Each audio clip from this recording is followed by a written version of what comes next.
Nah, renungan kita hari ini diambil dari Lukas 4 ayat 14 sampai dengan yang ke-21. Dalam kuasa Roh kembalilah Yesus ke Galilea, dan tersiarlah kabar tentang Dia di seluruh daerah itu. Sementara itu, Ia mengajar di rumah-rumah ibadat di situ, dan semua orang memuji Dia. Ia datang ke Nazaret tempat Ia dibesarkan, dan menurut kebiasaannya pada hari Sabat, Ia masuk ke rumah ibadat, lalu berdiri hendak membaca dari Alkitab. Kepadanya diberikan kitab Nabi Yesaya, dan setelah dibukanya, Ia menemukan nas, di mana ada tertulis, Roh Tuhan ada padaku, oleh sebab Ia telah mengurapi aku, untuk menyampaikan kabar baik kepada orang-orang miskin, dan Ia telah mengutus aku untuk memberitakan pembebasan kepada orang-orang tawanan dan penglihatan bagi orang-orang buta, untuk membebaskan orang-orang yang tertindas, untuk memberitakan tahun rahmat Tuhan telah datang. Kemudian ia menutup kitab itu, memberikannya kembali kepada pejabat, lalu duduk, dan mata semua orang dalam rumah ibadat itu tertuju kepadanya. Lalu ia memulai mengajar mereka, katanya, pada hari ini genaplah nas ini sewaktu kamu mendengarnya. Demikianlah firman Tuhan. Tema buat kita hari ini adalah Yesus penggenapan firman Tuhan. Roh Tuhan ada padaku, oleh sebab itu Ia telah mengurapi aku untuk menyampaikan kabar baik kepada orang-orang miskin, dan Ia telah mengutus aku. Ayatnya ke-18 yang kita dengarkan tadi.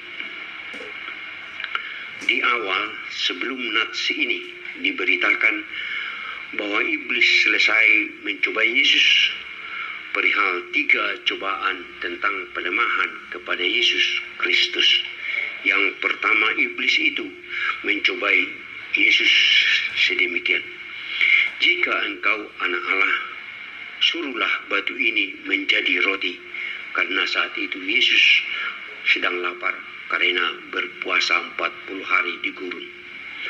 Yang kedua, iblis juga mencoba Yesus dengan mengatakan, jadi jika engkau menyembah aku, maksudnya iblis itu, seluruh kekayaan dunia ini akan menjadi milikmu. Yang ketiga, iblis itu juga masih tetap mencoba Yesus. Jika engkau anak Allah, jatuhkanlah dirimu dari sini ke bawah. Maksudnya dari hubungan baik Allah. Sebagaimana kita ketahui dalam kesaksian Alkitab, dalam adu argumen itu, Yesus memenangkan pertempurannya dengan iblis sang penyesat itu. Sesudah iblis mengakhiri semua pencobaan itu, ia mundur daripadanya dan menunggu waktu yang baik. Tertulis di dalam Lukas 4 ayatnya yang ke-13. Selama hidup di dunia ini, kita akan terus diperhadapkan pada ujian dan pencobaan, karena dunia di mana kita tinggal ini telah dikuasai oleh dosa.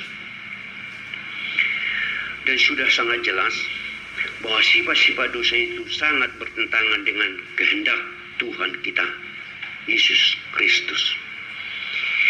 Itulah sebabnya setiap orang yang percaya harus terus berjuang melawan pencobaan dan godaan yang dipanahkan oleh iblis kepada manusia. Adalah tidak mudah melawan pencobaan-pencobaan itu yang menyerang kita. Karena sebagaimana tertulis dalam Matius 26 ayat yang 41 mengatakan, roh memang penurut, tetapi daging lemah. Mengapakah kita harus selalu diperhadapkan kepada pencobaan-pencobaan ini? Ketahuilah, Tuhan tidak pernah menjanjikan kehidupan orang percaya itu terbebas dari segala pencobaan.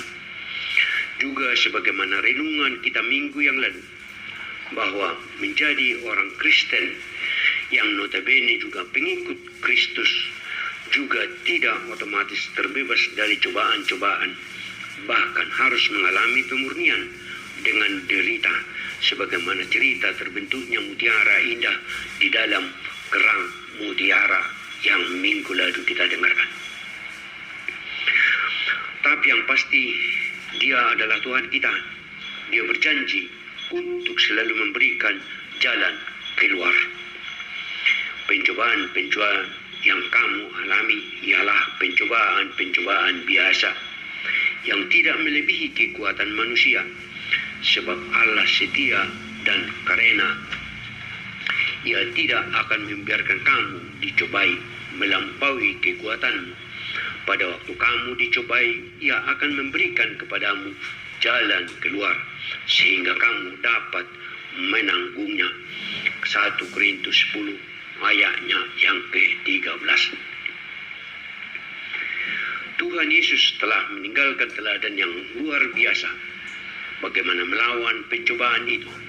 Ketika Yesus dicobai, iblis tidak henti-hentinya Yesus menggunakan firman Allah sebagai pedang roh untuk mematahkan setiap tipu muslihat iblis.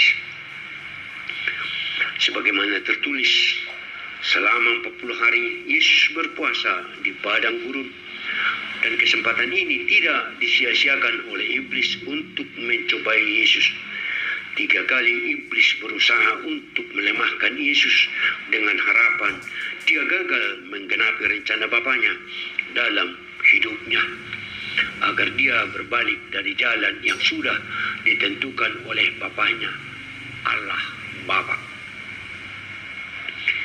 3 kali juga Yesus membalas serangan iblis itu dengan memperkatakan firman Tuhan dengan awal kata ada tertulis.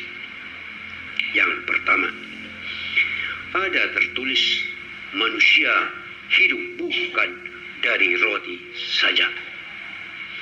Yang kedua, ada tertulis engkau harus menyembah Tuhan Allahmu dan hanya kepada Dia sajalah engkau berbakti. Yang ketiga, ada firman jangan engkau mencobai Tuhan Allahmu. Itulah jawaban Yesus terhadap pencobaan yang 3 tadi yang oleh iblis serangkan kepada Yesus. Jemaat yang dikasihi oleh Tuhan kita Yesus Kristus, mengapakah kita selalu diingatkan agar membaca Alkitab secara berulang-ulang? Terkadang kata hati kita berkata, saya sudah tahu itu ceritanya.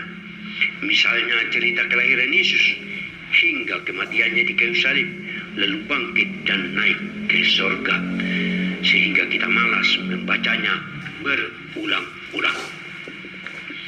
Sesungguhnya bukan cerita Alkitab yang kita perlukan, namun apakah berita firman itu telah membentuk dan mengokohkan iman dan firman itu di dalam hati kita yang dalam, ya, iman dan firman.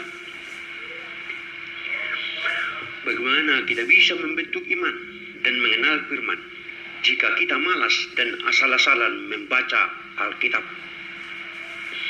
Iman dan firman bukanlah sekedar teman hidup, namun dia adalah tuntunan hidup buat kita orang percaya.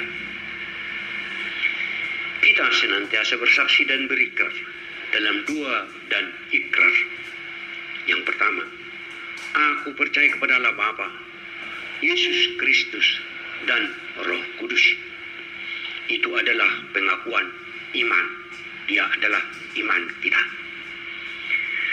Demikian juga dengan doa Bapa kami yang di surga, dikuduskanlah namamu, datanglah kerajaanmu, dan seterusnya. Itu juga pengakuan iman. Juga Yesus adalah juru selamatku. Itu juga baru pengakuan iman kita. Selanjutnya marilah kita cari firman. Seperti berikut. Aku adalah jalan hidup dan kebenaran. Tidak ada yang bisa sampai kepada Allah tanpa melalui aku. Ini adalah firman kepastian. 10 firman Tuhan yang diterima di Gunung Sinai oleh Musa dari Tuhan adalah murni firman, dan masih banyak lagi kita dapat dalam tulisan di dalam Alkitab. Sebagian besar adalah firman sebagai tuntunan hidup kita. Firman itu hidup dan berkuasa, karena itu adalah perkataan Allah sendiri. Kuasa itu semakin nyata bila kita memperkatakan firman itu dengan iman. Sebesar apapun pencobaan yang menyerang kita, sepatah kata dari firman Tuhan yang kita ucapkan dengan iman akan sanggup mengalahkannya. Matius 28 ayatnya ke-20 B mengatakan dengan jelas kepada kita dalam firman-Nya,